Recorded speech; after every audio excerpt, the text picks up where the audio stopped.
Dear friends, today I'll be talking about the second aspect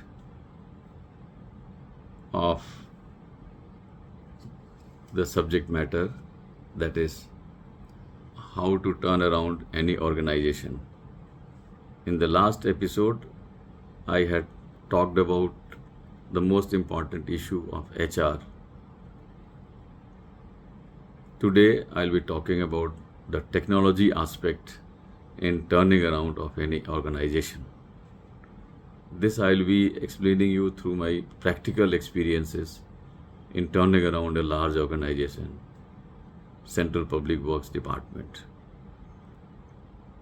I am Prabhakar Singh,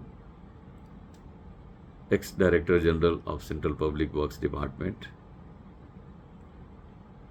I was also a technical advisor to Government of Andhra Pradesh in the rank of Cabinet Minister.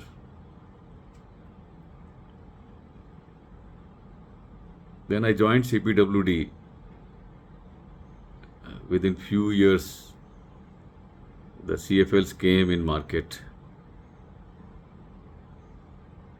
The energy saving in CFL was very high, sometimes up to 80% even. But the cost was very high. The quality of production sometimes was not good. The availability of material was not good. Being in government, it was our prime duty to invite new technology, promote it, make improvements in it, make it affordable, make it safe and of good quality by involving all the stakeholders in it, so that the people of India are benefited. So I decided to use it in my area.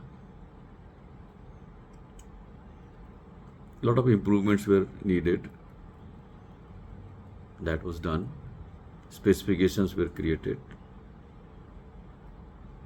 with the help of BIS.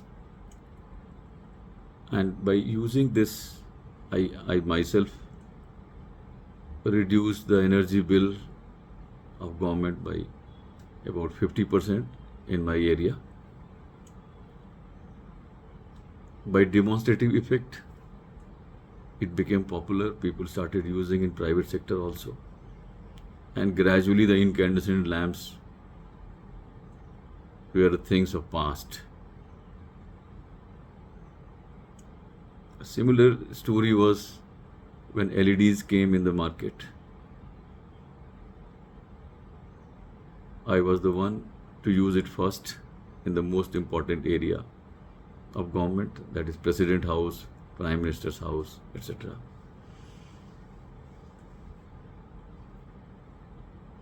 And again the same story, improvements were made, cost came down drastically, and now you see that everywhere LED is there.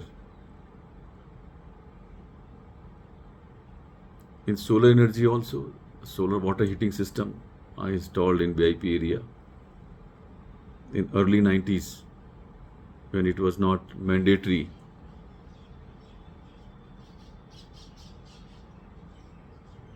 By experience of use in government, specifications were developed and it was made mandatory in all buildings, residential and commercial, institutional, all included. The same story goes for the solar PV system also, which was unaffordable in the beginning because the per unit energy production cost was very high compared to the easily available electricity to the consumers. But it was a green energy. The energy we were importing from other countries, the bill was very high. we had no option but to promote solar PV system and make it affordable. It was done gradually, and now you see everywhere it is available and people are using it freely.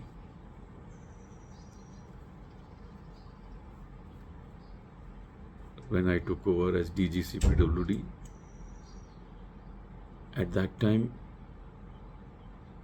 3 technologies were identified by the Ministry of Housing and Urban Affairs for use in construction of buildings. The DG was empowered to give exemption to the field units if needed. My table used to be flooded with requests and files for granting exemptions to these projects, the upcoming projects, so that the conventional technology may be allowed to be used. This has been the story so far, but I decided not to do it, not to give exemption to any project or any project unit to use the old technology, the conventional technology, which was very convenient and available in the market. Because if we don't try to use new technology, we don't take pains and learn the new technology, the new systems, we won't be able to improve our functioning. We won't be able to improve the quality of our product. We won't be able to reduce the cost of our product and the time involved in producing that product. When I was doing my MBA, I had studied the organization from career progression point of view, but when you do the research on anything, you have to go into the all aspects of the organization. And it was startling to know that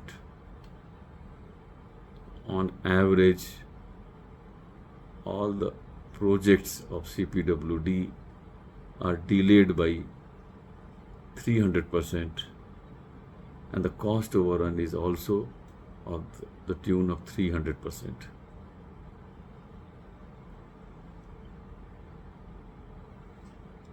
For turning around this kind of organization, it was not a simple task. With the help of technology and improving the methods by introducing innovation in every field of working, I was able to reduce the cost and time, brought it to zero cost and time overrun, and gradually brought it down to minus 30%. So the clients, the customers who used to run away from CPWD, who had left us because of our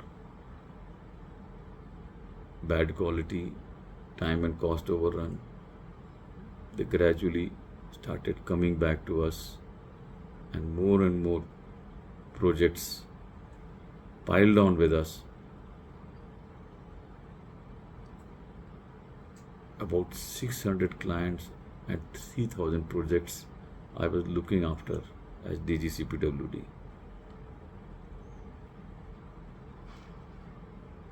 Every project, I took it as an opportunity to make improvement on the earlier project.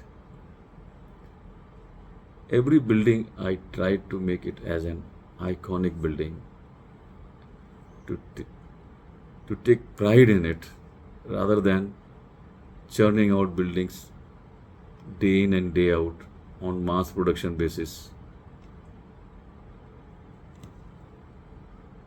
So every project became a research and development center, a huge opportunity for experimenting with new materials, new technology, new methods of working that gave an impetus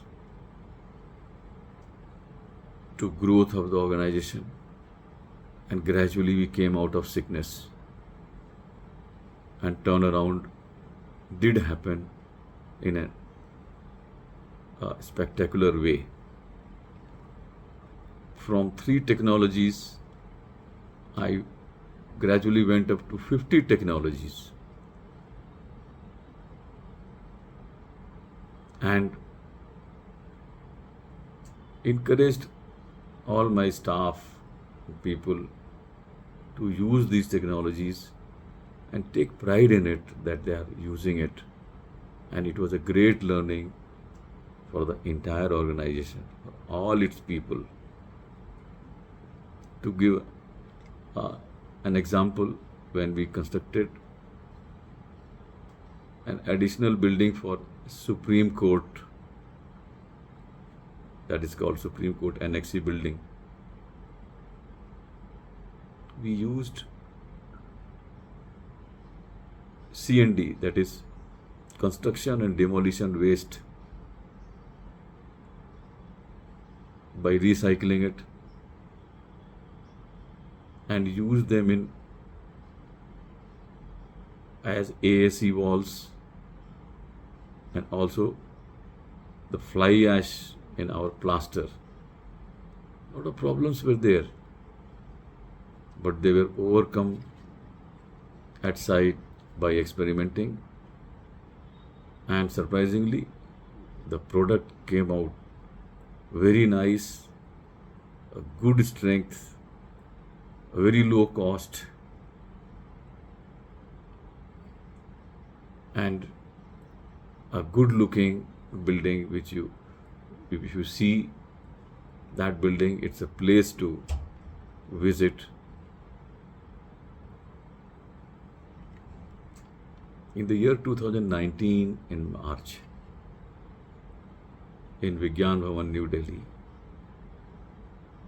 when Honorable Prime Minister came, a global housing technology challenge was declared, and most of the countries participated in it. I was the chairman of that committee, which looked into all these technologies and projects and applications. About 500 applications were there with me as a chairman of the committee. We decided to select at least 6 technologies for our lighthouse projects to be located at 6 places in our country in different geographical and climatical zones. It was only for demonstration purpose that project was taken up, so that people may come, learn and use these technologies for themselves in government and private sector both.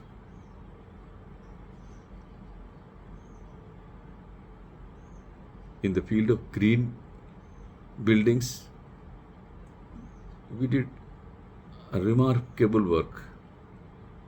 We were depending on the external agencies, mostly from foreign countries, for rating our green buildings.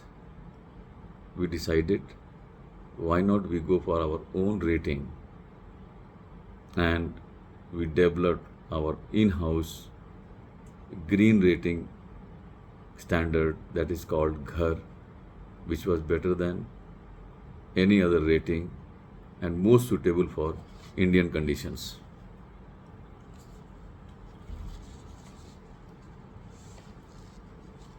Many business meets we organized. It is important that for reviving your organization, you talk to your stakeholders, your clients, your customers, meet them, interact with them in a formal or informal manner so that you come to know about your strengths, weaknesses, and you can do your SWOT analysis: strength, weakness, opportunities, and threat, which generally we do not know so clearly unless we interact with those stakeholders directly. So far, this kind of business meets were never held in CPWD, but I organized in major cities, and believe it or not, it was a grand success. Our clients were eager to meet us and interact with us, tell their problems, and we listened to them very carefully, learned a lot from them, and improved our functioning. When I joined as CPWD, a Secretary Health called me and she told, Mr. Singh, I am taking away all my projects of the Ministry of Health because they are delayed very badly, causing a lot of problem for the government. I was shocked. It was just the joining day and this call came to me. It unsettled me. Immediately rushed to her office without taking any appointment and assured her that I have joined today. Within a month, you will find that there is an improvement and you will change your attitude, change your opinion about CPWD. This is the confidence I had in my functioning. The CEO of the organization should have self-belief and confidence to deliver, and that requires a mammoth effort, day and night working sometimes, and thinking out of box.